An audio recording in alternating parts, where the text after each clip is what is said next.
Naging mainit nga na usapin at kontrobersyang ito sa mundo ng social media at pati na rin sa buong bansa. Patuloy na umiigting ang tensyon sa larangan ng politika matapos ibunyag ni pangalawang Pangulo na si Sara Duterte na muntik na siyang mapahamak dahil sa umano'y banta sa kanyang buhay. Sa isang matapang na hakbang, personal na nagtungo si Duterte sa Kamara upang ipahayag ang kanyang pagkadismaya at magbigay ng babala laban sa mga individual na posibleng may kinalaman sa naturang insidente. Ayon sa ulat, tahasang inihayag ni Duterte na kung may masama pang mangyayari sa kanya, hindi lamang ito ang simpleng usapin ng pananakit sa kanyang pagkatao, kundi may malawakang epekto sa mga sangkot. Bagamat hindi tinukoy ang mga pangalan o grupo, malinaw ang mensahe ni Duterte na handa siyang harapin ang sinumang nagtutulak sa panganib na ito. Ang insidente ay nagugat sa mga ulat ng umano'y pagsubok na isa sa katuparan ang planong pananakit sa pangalawang Pangulo. Hindi malinaw kung sino ang nasa likod ng banta, ngunit nagpahayag ng pagkabahalang ilang sektor dahil maaaring may kinalaman ito sa mga isyong politikal sa at kasalukuyang hidwaan sa gobyerno. Sa kabila ng kontrobersya, nanatiling matatag si Duterte at nangakong ipaglalaban ang kanyang karapatan at kaligtasan. Umapela rin siya sa taong bayan na mananatiling mapagmatsyag at huwag hayaang magtagumpay ang anumang plano laban sa kanya o sa bansa. Samantala, nagpapatuloy ang investigasyon ng mga otoridad upang matukoy ang pinagmulan ng banta at masiguro ang kaligtasan ng pangalawang Pangulo. Patuloy rin ang panawagan ng publiko para sa kaliwanagan at katarungan sa gitna ng lumalalang tensyon. Well, para nga sa kabuuang detalye at impormasyon ay panoorin na lamang natin ang buong video at salamat na rin sa ating mga solid viewers at kung bago pa lamang sa ating channel ay huwag kakalimutang mag-subscribe, i-like at i-share ang ating mga videos para tayo ay maging aware din sa kung anong nangyayari sa ating bansa. Muli po mga kaibigan, panoorin natin ang bansa. Maraming salamat and God bless.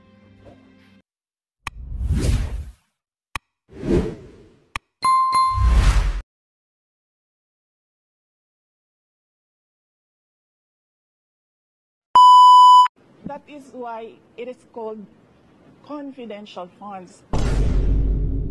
Ginamit yun sa trabaho. Pinipilit lang talaga. Dalawa na ang mari ko. Si Marisol at si GC. Oo, kasi alauna na, and I have to be back tonight. Ayaw nila ng gabi. Na ano sila sa gabi. That confidential funds, the use of confidential funds cannot be divulged. Sinasabi ko pa rin yan. They cannot be divulged in public. It will compromise lives and security of personnel who are cooperating or who are nandoon sa kabila na asset. You cannot do that. That is why it is called confidential funds. Halikan ko na yung ayoko itong pula.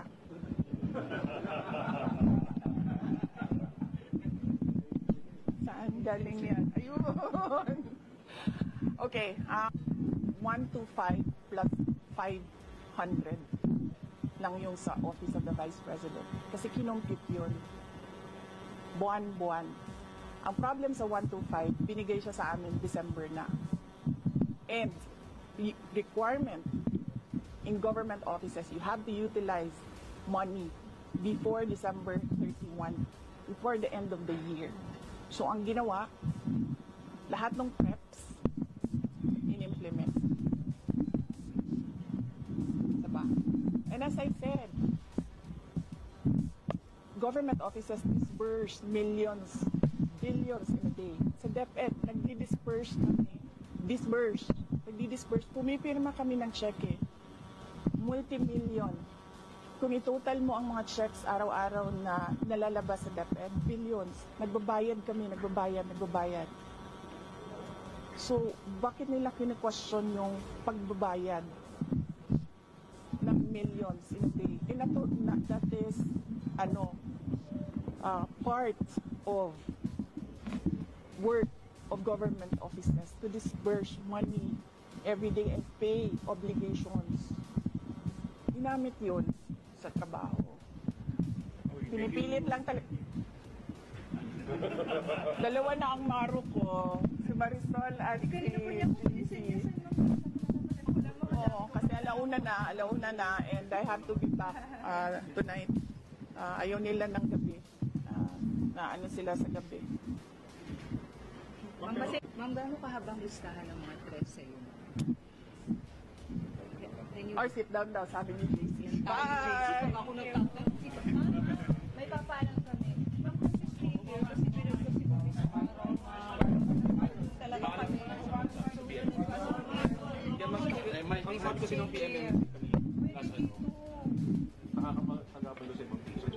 Uy, hindi. Dito lang kami sa gitna. Pero kung ako masusunod, dito sila. Ma'am, please, kasi ang init talaga, mga lang kami. All the time, wala kaming sunblock. Ikaw iyan meron. Ma'am, kasi all the time, the cameras are really there para just in case merong Okay, so sandali lang. Let me just at least. Okay, wait lang. Pag ano muna natin, ang visa nila is nakakaabala kayo sa Pilipinas. Sa taas. Sige. So, wala na. So kung Dito lang kami sila, papayag kasi nga, primordial yung patient care eh. It is primordial for them kasi sila yung nag-aalaga ng pasyente.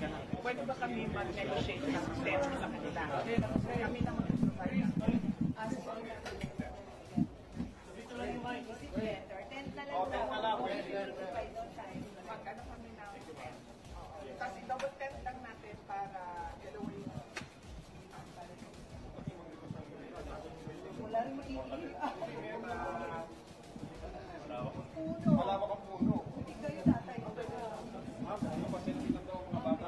Hanggang ngayon, OVP pa lang din ng papadrug test. I wonder why. No, hindi ako tao na nagpapaareglo. Tsaka hindi ako tao na nabibili ng pera. Ma'am, are you a threat now to national security? Am I a threat to national security? What they are doing to me is a threat. Sagot ko yan sa NSC. Mamaya, bukas. Ma'am, may nabanggit Diba? kayo na bibinigay sa inyo sobre si First Lady ni Sara Mita Marcos. Para saan ba yun? Millions na yun. Yes, I'm waiting for that question to come up in the committee hearing. So let's wait for that question to come up in the committee hearing. Yes, I'm free on Friday. Tomorrow I'll be in Basilan, and then Thursday I'll be in Lingayen, Pangasinan, and then Friday I'm free. So you're ready to answer all their questions now? I will answer my questions because I need to be there to help the other OVP personnel. They have expressed that they feel safer and they feel more comfortable if I am with them. But I will not be recognized if I don't take my oath. So I am forced to take my oath and answer questions under oath because I cannot take care of the OVP personnel.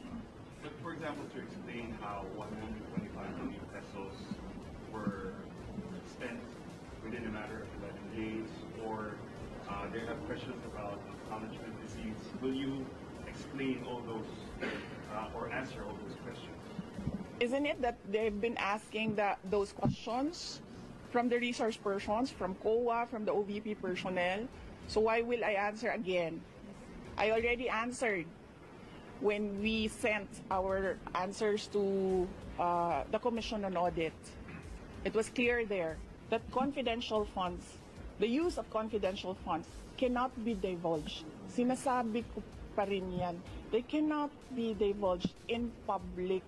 It will compromise lives and security of personnel who are cooperating or who are nandoon sa kabila na asset. You cannot do that. That is why it is called confidential funds. Executive, if you...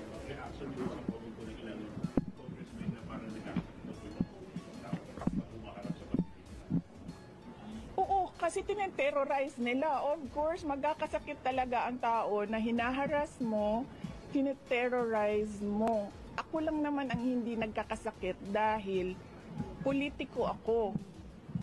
You can terrorize me and harass me all you want, It does not matter to me. Pero these are ordinary Office of the Vice President employees. They are not politicians. They are ordinary citizens. So, pag hinaras mo yan, terrorize mo yan, ganyan talaga mangyayari. Sinasabihan ko yung doktor kagabi, Dok, i-clear nyo yan na mag-attend ulit. Kung sa susunod, diretsong stroke na yan. Ngayon, swerte tayo, hindi na stroke, hindi na heart attack. But the family has a history of heart attack. Lahat ng kanyang ang parents and I think some relatives, heart attack lahat ang ikinamatay. So, ano ba? Papaupuin pa ba natin doon? Tapos antayin natin, na heart attack. Si Ma'am Gina ito. Yes. Diba? So, yes. So, yes. Yes, Mr. Billionario, pahingi ng pera. Nasa critics din and others, they're saying Yes. RC47, you're here almost 24/7 because you're concerned about your staff. Yes. Some of your critics say you're here 24/7 because you're afraid they might say something, might divulge something that might improve you. They are attending Yusek Lopez attended the hearing. They can ask her questions there. I was not there when Yusek Lopez attended the hearing, so I was not there to influence her and tell her what to answer. If you saw me yesterday, I was not looking at Gina Acosta. I was studying. I was reading laws. I was studying the rules of para na akong congressman ngayon, tanong niyo ako kung anong rules nila. I was studying the rules of the House of Representatives. I was not looking at her. Pinapabayaan ko siya sumagot. Siguro umiiling-iling ako paminsan-minsan dahil I feel na hindi dapat dinadivulge sa public yung ibang mga sinasabi na ng kasama ko, pero wala akong magawa. Kasi ayaw namin na ma-detain sila. So, sumasagot talaga sila. Si Edward Fajardo, not once did I coach him. Pero si Gina, I helped her with the term detail. Kasi she was trying to remember kung anong tawag nung isang tao na galing sa isang opisina, na nililipat sa isang opisina, and that is called detail. So I told her detail, and she said details. Yung money, yung CF is from SDO, bumidala siya daw sa mga security officer. Yun talaga mamang nature ba ng confidential funds? Yes, there is an SDO, and there is a security officer, and there is a head of agency. So, ako yung head of agency, may SDO kami, may security officer kami. Ganon talaga ang structure. Again, sinabi ko ito sa mga, wala kasing mainstream noon ba? Again, so alam natin lahat ng, halikan ko na yung Mike, please. ayoko itong pula.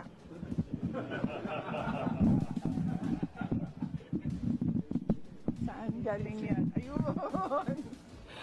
Okay, saan ako? Okay.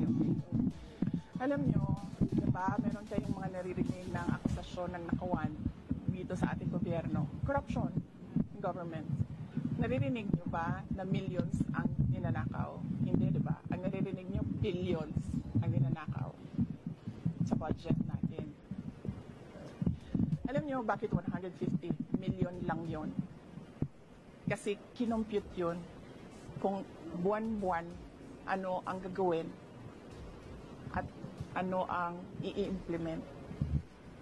Napakaliit na amount ang 150 million. So bakit kami magnanakaw ng 150 million?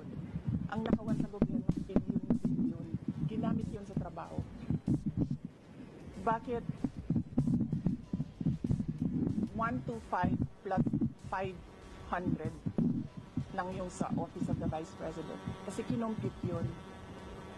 Buwan-buwan. Ang problem sa 125, binigay siya sa amin December na. And the requirement in government offices, you have to utilize money before December 31, before the end of the year. So ang ginawa, lahat ng preps, in-implement. Diba? And as I said, government offices disperse millions, billions in a day. Sa DepEd, nagdi-disperse kami. Nagdi-disperse. Pumipirma kami ng cheque. Multi-million. Kung i-total mo ang mga checks araw-araw na nalalabas sa DepEd, billions. Nagbabayad kami, nagbabayad. So, bakit nila kine-question yung pagbabayad ng millions in a day? And that is, part of work of government offices to disburse money every day and pay obligations. Ginamit yun sa trabaho. Pinipilit lang talaga. Dalawa na ang maro ko. Si Marisol at si... What is the point, Honorable Vice President? Ang sinasabi ko sa inyo, bakit nyo kine-question ang due process? Tanungin nyo ang appointing authority, bakit niya tinanggap ang resignation?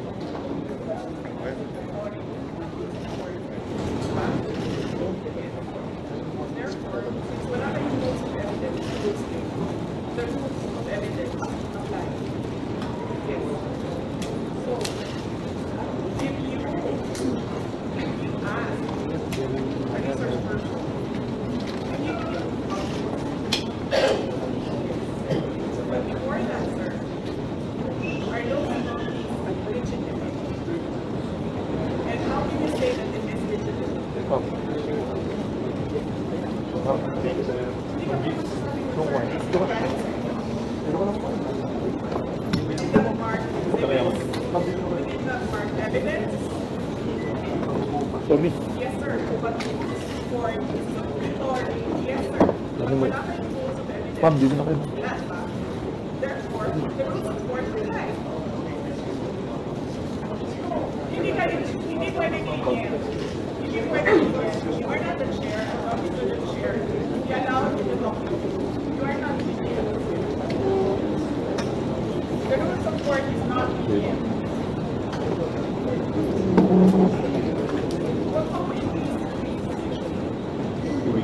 Yes. Hindi kami naka-point of order, Mr. Chair. Wala kaming kakampi.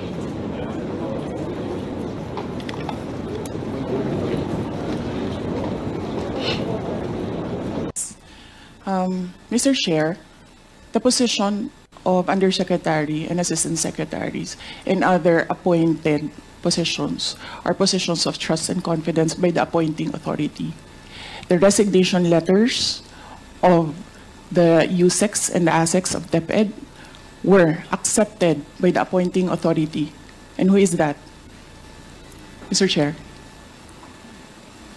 The President of the Republic of the Philippines. Yes. It is not the Secretary of the Department of Education. So you ask the President of the Republic of the Philippines why he accepted the resignation of the USEX and the ASEX.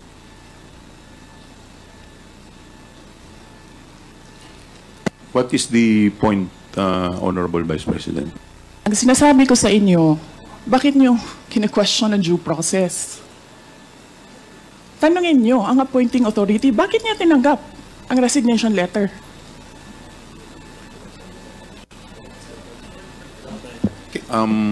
Madam Vice President, Yes, sir. we will, wala pa po tayo dun sa usapin na yun. Sa anong usapin, Later sir? later po sa binabanggit po ninyo. Sa anong Wala pa usap- po tayo sa period of interpellation. Bubuksan ko pa lamang po ang period of interpellation. Yes, sir. Nandoon na kayo sa topic. Hindi po tayo nag-i-interpellation ngayon. Madam Vice President, nag-uusap po muna ang mga miyembro. Yes, so, sir. please do respect. Yung Yes, mga, I am very respectful. I am dovetailing from Congressman Marcoleta. The appointing authority is the President of the Republic of the Philippines. Why are you questioning due process in a discussion of resignation of USEX and ASEX. Wala pa pong nagtatanong about that, Madam Vice President. Sir, kinontempt nyo Madam- Sir, dinetain nyo na yung tao for due process. Madam Vice President, Sir, nasa loob ng detention ang tao because you questioned due process.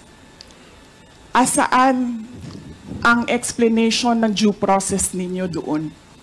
Nasaan? Madam Vice Tinanong President, kita kanina. I'm sorry, sir. Tinanong kita kanina, sino ang appointing authority? USEC ng ASEC. Anong sagot mo? Secretary. Hindi mo pa po- alam. Hindi pa po ako nagsumasagot. Hindi mo. Nakita kita, sumagot. Camera. Kita kita sumagot. Sinabi mo, Secretary. Chairman, motion to Hindi suspend ninyo alam for 5 lahat minutes. 1 na minute, ang President. nag-a-appoint One ay minute President. suspension is declared by the Chair.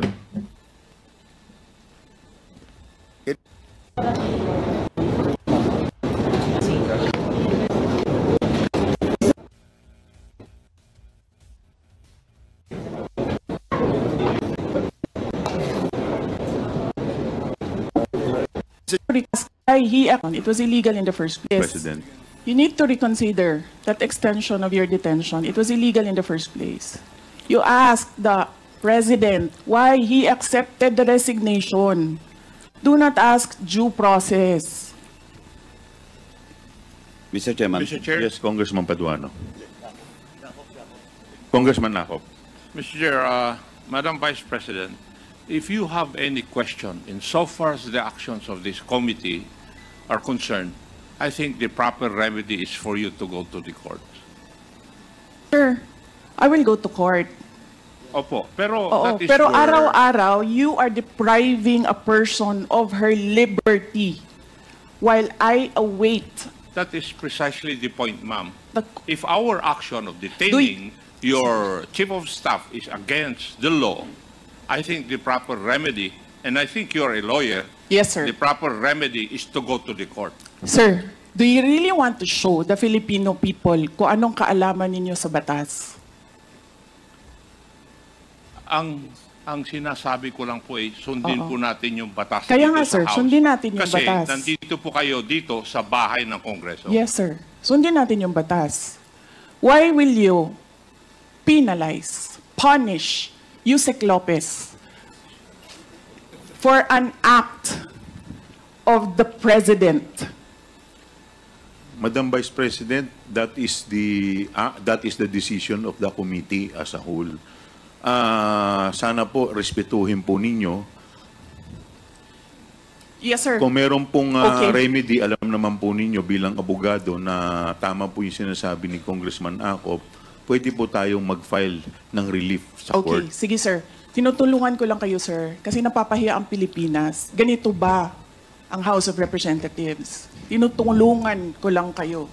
Maraming salamat po, Madam Vice President.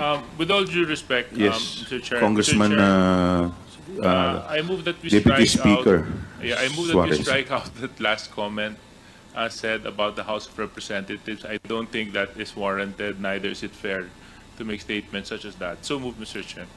Second.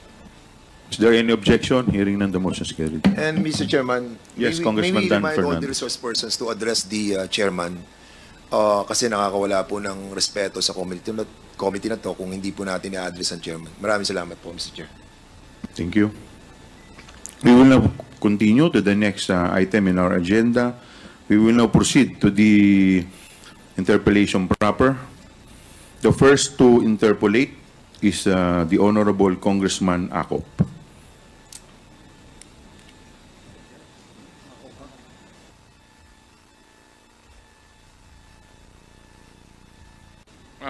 May I know, Mr. Edward Farda, si Miss Sunshine po ay asawa po ninyo? Yes, Your Honor, you're correct. Yes. And Miss Sunshine Farda ay nagtatrabaho rin doon sa office ng Vice President. During DepEd po, kasama po siya. Yes, thank you.